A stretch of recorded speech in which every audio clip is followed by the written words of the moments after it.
Hey Taurus, how y'all doing? Welcome. We're going to be doing your October general reading here. So let's get right into your meditation, as always. The first thing that I want to say to you is there's a question around your relationship to change, to adaptability, to flexibility. So y'all are fixed signs, right? So, okay. I'm pretty much known for having some challenges around change. But what I saw specifically was I saw an image. There's a book called, it's a children's book called Harold and the Purple Crown. And in this book, this little boy takes this purple crown and, just white, expansive, white space and just creates his perfect world, whatever he wants. And whatever he draws in this purple crown comes to life for him, right? I saw you guys doing that and creating this little paper. It was very paper origami reel, right? Creating this little paper house. And I saw you guys going to the ocean, right? And going, well, if I could have my house anywhere, it would be by the sea. And I created this paper house because that's what I had to work with. And I'm going to stand here and wait. It's a very tiny house. I can't really fit in it, but I'm going to stand here by the sea and just imagine it being very big. And so you did. And then it was a very big paper house by the sea. The trouble is it was paper by the sea. So the waves came in and started disintegrating the house, like at the bottom and kind of taking it out into the waves. And it was like, water and paper don't exactly mix, right? So it's interesting. I do feel like rather the point of that is it's whatever your dreams are or whatever you're working towards or whatever you have a mind to achieve. It's not that it was ill-conceived if it's not happening in the time or the way in which you want it. It's not that it's wrong. It's not that it's not for you. I feel like you are being asked to be flexible and allow for change. I do feel like the past year and a half that has been at the forefront of all of our collective experiences is our relationship to change. But I feel like for you guys, this is more tailor-made where, hey, it's paper, right? It's real. You created it. But it's not quite solid to the point where you can't bend something here, change it up here, tear away here and add this, right? Again, it's your relationship to change and how willing are you to adapt and be flexible as situations, opportunities, or obstacles arise. Yeah. Perfect. So we have the Scorpion here. So this makes a lot of sense. So Scorpio energy, right? Which is, guess what? Another fixed sign. There are 4 fixed signs, right? So Leo, Aquarius, Scorpio, and Taurus, right? As you likely know. So you have another fixed sign coming up here to say, ooh, because Scorpions are all about change as well. It's really interesting you're getting this energy, right? So technically Scorpion is a water energy because it reps the water side of Scorpio, but it's also associated with fire. So interesting. This is kind of feeling a little similar. Was it the Scorpio reading or what is it feeling similar to another Aries? Aries. It's feeling similar. I feel like a similar feeling to the Aries if you want to check out Eddie's reading, especially if you're an Aries rising or moon. Anyway, so back to the Scorpion. So this equates to the 5 of Swords energy in the Tarot, which speaks of, things that aren't necessarily in your best interest or kind of, going about, this could be your elements around you, going about things in a way that is not exactly above board or completely, integrity centered, we'll say. So, also Scorpion medicine also speaks of a reaction. It's like a fear-based reaction, a trigger point, right, that can result in a sting. So the stinger is either going to sting it itself by withdrawing, going away and getting stung, or stinging someone else or others around them that are trigger adjacent, right? So how we best can deactivate Scorpion energy is by showing it some love and attention and doing what? Taking some alone time. The Scorpion is most activated when it needs alone time but can't get any. So at the forefront of your experience, I'm absolutely hearing taking some time with and for yourself because there is a lot of change going on. And as a fixed sign, especially, you might have some trigger point reactions to that. Okay? I'm channeling horse energy here as well. So horse medicine talks about personal freedom, but it also speaks of when you allow yourself to surrender or allow whatever, go with the divine timing of things or the flow as things come up without going, oh, I don't really, but I wanted to do it this day, but I wanted this to happen, but I wanted this done first, but I wanted whatever it is. The more you allow yourself to go with the flow as things arise organically, the more effortless your path is. You can either do it the hard way or the easy way is what I'm hearing, right? But again, the Scorpion is really about taking some alone time as needed, because it can also mean that you're seeing things in a more negative or difficult light than they actually are. But you are being asked to be flexible and adapt to change. And it is in your highest and best good to do so, okay? Right. So here we have the Lady of Swords. So this is the Queen of Swords in the traditional tarot, which is all about how you see things. It's about having high discernment. We have 2 swords energy here, right? 5 of Swords and Queen of Swords. So this is about, being your own best editor, your best editing system, and making necessary cuts when and as needed, right? So again, if you think about paper, how would you make a paper house? Well, you would fold it, but you'd also need to cut certain angles and crevices and to make it stand upright, right? You're being asked to really be your own editor and go about things in a way where you have a high discernment and you are able to invite the adult into your experience. Because sometimes when we're triggered or we're activated, it's really... Someone told me recently, and I think this is really true. When it's hysterical, it's historical. When it's hysterical, it's historical. So when we are really triggered and feeling it, it's usually based in something from the past. So Queen of Swords, I feel like, is coming in here to say, invite the adult into your experience, that you're not just being experiential, you're also observing, unless you have facility and you can respond as opposed to react to what's going on. Okay, you're being asked to kind of incorporate that co-creative spirit and be an active participant in your circumstances, okay, as opposed to just things happening at you. We also have this fire and flame here at the bottom too, which is also harkening back to the Scorpion. Fire is also very transformative. It's all about change, right? And I know it's easier said than done. It's easy to say, like, welcome change, it's for the best. The only constant is change. But, very rarely do people talk about how it's actually really counter to our human sensibilities. As humans, we, especially fixed signs, I'm a fixed sign as well, so I understand. We crave, also Scorpios crave, structure, sort of a steady foundation, security, reliability, dependability, all of that stuff, right? So I feel like some of that is being challenged for this month for you, but it's only going to be as difficult as the more rigid you are, the more resistant you are to going with the flow and doing things differently, the more difficult it will be. The path of least resistance is the flow. And speaking of flow, we have the Ten of Cups here, more fire here, which is really, really interesting. Because remember, Scorpios are water. This is feeling like the Scorpio energy reading as well a little bit. Actually, yeah, Scorpio and Aries, similar messages. So Scorpio is water, but Scorpion is fire. And then you have the Ten of Cups, which is water and fire. So it's interesting here, Taurus. So Ten of Cups, this is happy home and family. This is complete emotional fulfillment. This is a beautiful, steady structure and foundation.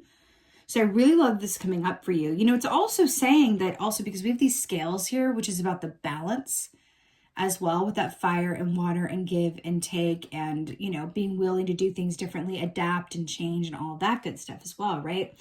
I'm really drawn to the fact that this is like an egg here that's being warmed up. I feel like there is something that wants to be birthed or brought out into the open or manifested. It could be an artistic project, a human being. It could be any number of things, a house, a change, something like that. But I'm really hearing to stoke that fire with your intention and your optimism. Okay, that's what I'm really hearing. Stoke that fire with your intention and your optimism. And trust that it's going to come in its own way at its own time. But some edits need to be made first. Okay? All right.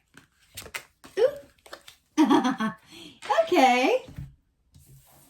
Rolling down the river. Okay, so we have 10 of Wands here. So remember, the Wands are about the actions that we do or do not take. But 10 of Wands is about a very heavy load. But it's also about, yes, it's about burdens. But 10 of Wands comes up for me when we're looking at a move, a transition point, whether it's moving from one home to another, changing locations, changing jobs. This is about a move, a big change. So change is in the air for y'all for this month, for sure. This Ten of Wands here with these two swordfish, it's reminding me of The Old Man and the Sea by Ernest Hemingway. Let's talk about that briefly. So if you haven't read it, no worries. I'm here to take you on this like Cliff Notes journey of The Old Man and the Sea. Although I definitely recommend you read it. It's brilliant. And The Old Man and the Sea is very much about a fisherman who is forced to adapt under very perilous circumstances and survive. Okay, but he ends up manifesting something that has long eluded him, that other people are really jealous of, because he was able to be adaptable and flexible. But then as he manifests it, he finds that it doesn't exactly look like what he thought it would. He ends up manifesting this enormous, huge swordfish, right? He's a fisherman. He gets lost out at sea. He can't get back home to the shore. He gets pulled by the swordfish far out, right? He has to exist on like minimal food and he has no water, he has no sun, no nothing. So it's very hard for him out there, but he keeps his cool. He just adapts and remains flexible and goes with the flow of where this fish is going, right? But he's willing to go far out to sea in order to catch this fish, which I feel like is something in there for you. I'm hearing that saying, one does not discover new lands without consenting to lose sight of the shore for a very long time. One does not discover new lands without consenting to lose sight of the shore for a very long time. Something in that for you. Anyway, so he ends up getting this big swordfish, but the trouble is that he's able to connect it to the side of the boat. He goes through all this work, but then the sharks come. I feel like I'm reading this book if you haven't read it, but there's no way to ruin it. The sharks come and they eat the freaking thing. So by the time he gets it back to the shore, it's a skeleton. So he manifested it, he did it, he had the experience, but he wasn't able to bring that bounty back to the shore and sell it and make money off of it or anything else, right? But it's interesting. So it ended up being a product, it became more about the experience than it did about the outcome. Okay? All right. Let's get some clarifiers. How obsessed are you with this new deck of mine? I'm very obsessed. Okay. Let's get some clarifiers for you guys. For the Lady of the Swords. Prickly though she be. Ooh, yeah! I am here for it and for you. So we have the World Key here. So this is successful completion of a journey. It's celebration. It's doing something really well. And I feel like this is commenting on this editing system and making some needed cuts and changes. But here's why I'm really living. This is the 4 fixed signs that we've been talking about, right? This is you guys. This is Taurus, Leo, Scorpio, Aquarius. We've been talking about fixed signs in your relationship to change all this time. And then we have the fixed signs showing up for you. How interesting. This is the end of one cycle before the birth of a new one, right?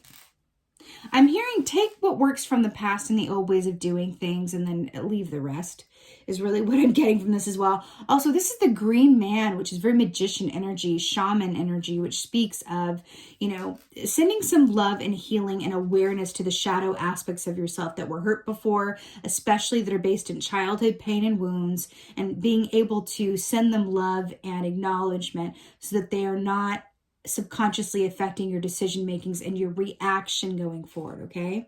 Responding, not reacting, okay? It's hard. I don't mean to make it sound like it's as simple as making a cup of tea or something, but it is the good work. 10 of Cups.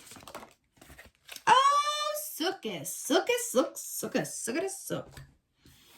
got the 10 of Wands again. Hello. So, okay, back to what I said. This is that heavy burden, big load. This is the ending of one cycle. Look, he's about to move into this new castle. The problem is that this castle's already built and he doesn't need all of this firewood to build something else. I think that there are things that you can release that want to be released that are going to require some change within and for you. Just be open to it. It feels like there's some extra going on here, right? You're being asked to really look at what's important and I'm hearing to like throw this heavy burden, this heavy load into this fire. Look how there's firewood here. Can you use what's old and no longer working to be firewood that will in turn warm what you want to manifest in the future that's new? Interesting. Okay. Let's get a clarifier for this 10 of Wands. Ooh. Oh. Yeah. The Hermit, you don't say. So interesting here. The Hermit is Virgo energy, right? That number 9. So this is about going inside of yourself for wisdom, answers, insight. This is alone time. It's really interesting. We were talking about the Scorpion, how the Scorpion is most activated when it doesn't get the alone time that it very much needs and requires, especially when it's triggered or overwhelmed, overworked, underfed, whatever that is, right? You guys as Tauruses really value things of the material realm. You value security, safety, stability, nice things, good smelling things, good food, cozy home, like all of those things. Right? Something about that is wanting to be a little shaken up to make room for newness, okay? Have you that garage sale? There's something in that, okay? Also, the Hermit also speaks of the matters of the home in terms of cleanliness, order, right? Can you release some old things to make room for the new? And then you have the 10 of Wands, which is about carrying way too much, so much more than you actually need. You are being asked to release some things. It could be physical things, right? Or aspects of yourself or the past that you are trying to carry on and birth something new at the same time. And they're counter energies, right? I'm seeing that sand thing where it's like when you hold sand in your palm like this, you retain it. But when you hold onto it too tight, you're going to lose it. There's something about that for you. Okay? But I'm hearing that the way in which you have previously gone about self-nurturing or self-comforting yourself, I don't know if it's working for you in the same way that it used to. Okay, re-examine maybe. Okay, let's go ahead and get an oracle. I feel like this reading is it's really indicative of a true fixed sign like you are, but there's also this aspect of like, I feel like the Scorpion could be reversed. And I feel like the key to reversing it and lightening it up is literally by letting what wants to just fall away. I feel like the more difficult road is resisting change. Okay? For more ease-filled path through this energy at play for you for October, it's not about resisting change. And remember also, we have this other fixed sign here with Scorpion. We're going into Scorpio season around the 23rd of October. So there could be something about going into the fixed sign season that says like, hey, these things are going to be very highlighted for you. What is working, what is no longer working, asking to change. You might have to change things for your partner. Your partner may have needs that are different than how you go about things. So it's requiring that of you, or it could be work or whatever it is, right? This could be even like you work a certain shift at work, but someone needs to go on maternity leave. And so you're having to do another shift. It's, oh God, I really don't want to. But then it ends up freeing you up in some other area of your life that you wouldn't have even thought would have a beneficial outcome to switching it up in that way. Be open, go with the flow. Resisting change is futile. Let's get an oracle for you guys. Trust me, I get it. As a fixed sign, I really do. I really, really get it. Oh yeah, boy. I am so obsessed with this. So you got the Ringmaster of Scrutiny, discernment, clear vision, details at number 9. We were just talking about, look at these similar. Look at the light in the lantern.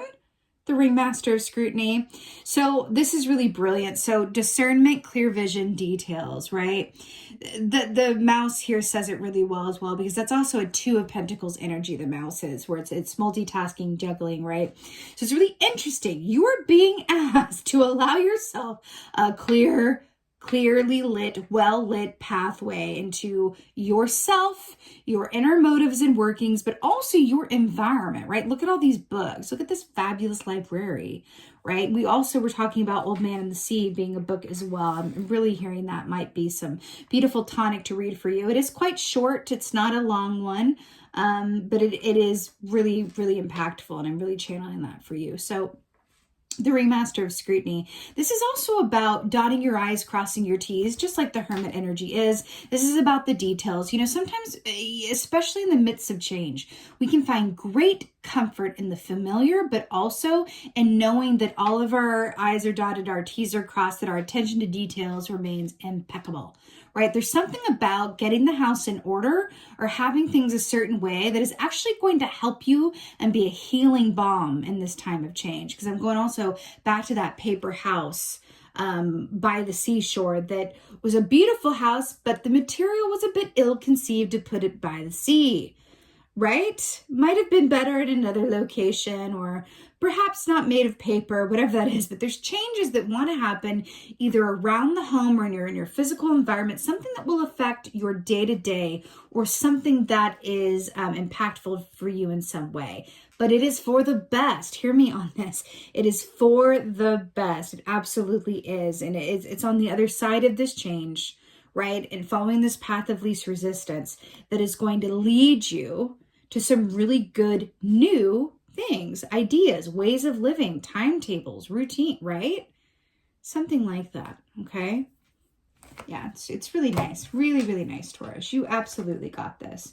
I also want to point out that there's like some icicles here, and then you have the fire here. But back to this ice and fire.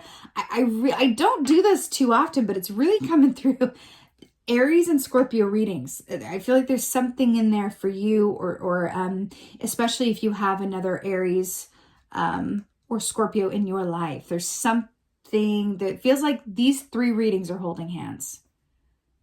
Scorpio, Aries, Taurus. They're holding hands this round, okay? Yeah. You know, I'm also seeing here as well, being mindful and cognizant of the stories that you were told and the stories that you tell yourself. This came up in another reading. I can't remember which one, but, you know, I had I was told by told me that their therapist said this to them. And it was like an exercise that she did with them that is coming to light for y'all, where she asked, like, what was the first story that you read in your youth? Because I'm really trying to this library. What was this first story that you read as a kid, or the first movie, whatever, that you were really, really connected with and identified with from the youngest age that you can possibly remember? And then look at the themes within that story and see how they might have taken shape in your life moving on from that point. There's something very juicy in that for you. As a quick example, when I was a kid, I remember first being obsessed with this book, and I will be shocked if anyone else knows this book, but do let me know in the comments if you know the book of which I am about to speak. So it's called Princess Smarty Pants by Babette Cole. Princess Smarty Pants. In that story, just briefly, she is a princess whose dad is forcing her to get married, but she doesn't want to. All she wants to do is take care of her wild animals that everybody else is scared of. She's got a big giant crocodile and a huge beer drinking slug and like all of these animals that other people would go, oh my God, what are you doing? But she wants to defy everything that her father says, every kind of like rule, everything that a princess is quote supposed to be. Her dream is to be alone with her animals, drinking a nice frozen drink by the seashore. That is all she wants in this life and times. So many things ensue. She ends up, outsmarting her dad and getting her way in the end. But personally, when I think about how that story relates, I go, okay, and this is just to help you kind of figure out, think about the story that you really related to as a child. I can look at that story and go, oh, well, I love animals more than life itself. That is, I value my animals. Like they are everything. Well, not everything, but they are a lot to me, right? I can also look at it as I've really carved out a path that is very different from the society in which I grew up in, very different from what my parents, in a way, did. I did it a different way, right? I really am carved my own individual path and perhaps have lived a life that others would go, what? Right? A very unique life to me that exists far outside of the society in which I was raised. So you can look at the story that you first connected with or the movie and kind of go, how did that play out in my life? I feel like there's a wealth of information in that for you. I really, really do. I feel like there are some insights that are going to be yielded from really thinking that through. It's also a really fun exercise to do as well and kind of get a mirror and highlight around your own psychology and your motives behind doing things, how you see things, right? Maybe even your relationship to change in particular. Okay. All right, my beautiful bulls. This is your October general reading. I so hope that this helped and resonated. And this is my second reading back from my hiatus, and I would love to hear from you guys in the comments, like, what have I missed? What's going on? Let me know what y'all been up to. How does this land? Tell me what story that you first connected with as a kid, or movie, or character, or whatever it was. I'm really keen to hear about it. Let's share, shall we? A very happy Samhain to my brothers and sisters for this October. Happy New Year. Also, happy Halloween to you all. I'm sending you so many blessings and so many thanks. Thank you. You guys, the Taurus Collective is very supportive of Lady Crow, and I really appreciate that. I really, really do. I am a North Node Taurus. And a South Node Scorpio. So and my Lilith, my dark moon sign, is in Taurus as well. So I definitely feel a kinship of a sort to y'all. So being a fellow fixed sign. So thank you guys so much for being here, for your support, in particular Taurus. And yeah, I'm so excited to be back with you guys very, very soon. And with that being said, just thank you again. And most of all, and as always, thank you for being you, and be well. Until next time.